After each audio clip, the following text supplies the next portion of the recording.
to all my dear students. Today I am going to explain you all subject GK of class 6.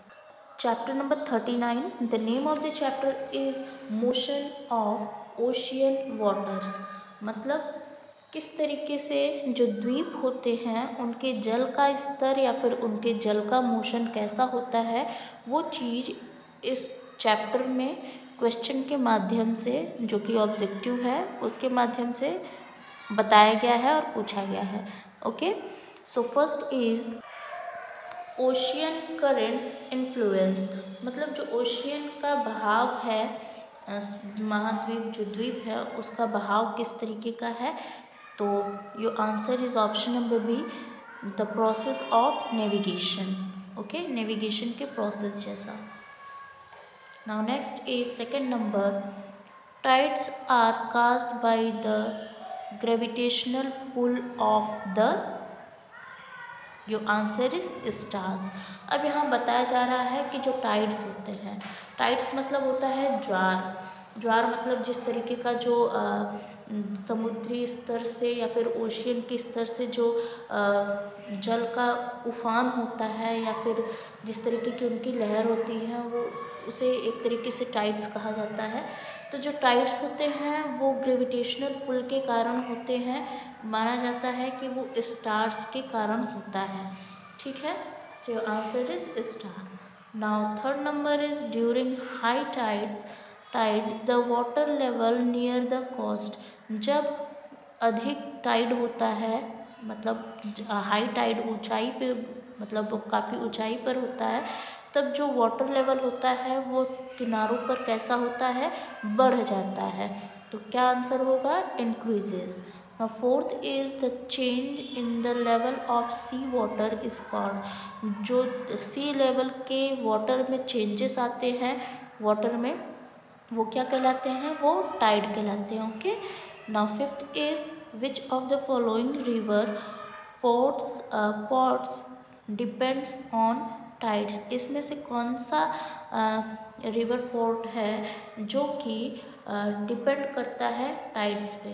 तो दोनों ही, London और कोलकाता दोनों के ही river में क्या होता है, टाइड्स का मतलब एक तरीके का मतलब दोनों ही पोर्ट है और इनमें हमें चेंजेस दिखते हैं. Okay, so answer is both of these. Now six number is Now sixth number is the rhythmic movement of water particles that produce a pattern of motion is called. मतलब एक तालमेल वाला मूवमेंट जो कि पानी के पार्टिकल्स में होता है, वो प्रोड्यूस होता है एक पैटर्न के द्वारा, उसके मोशन के द्वारा. तो वो क्या कहलाता है, वो वेव कहलाती है. Okay, now seventh is it has the strongest force of attraction. इसके पास सबसे ज़्यादा अट्रैक्शन के स्ट्रॉन्गेस्ट फोर है अट्रैक्शन का. तो ये क्या है, मून है. मून का सबसे बड़ा अट्रैक्शन होता है जो इनके ओशियंस के मूवमेंट में. ठीक है. Now eighth is the waves travel in the direction of dash. मतलब जो वेव्स होती हैं वो किसके डायरेक्शन में चलती हैं, विंड्स के डायरेक्शन में. Okay, now the ninth number is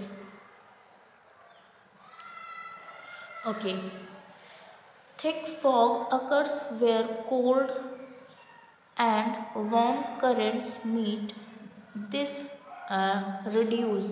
मतलब जो एक घना फॉग होता है, मतलब धुंध, और जो एक ठंडा गर्म का मेल जो होता है, उससे क्या चीज़ मतलब दिखाई देती है हमें, उसमें विजिबिलिटीज़ हमें दिखाई देती हैं, मतलब कि हम विजिबिलिटीज़ हो सकती हैं.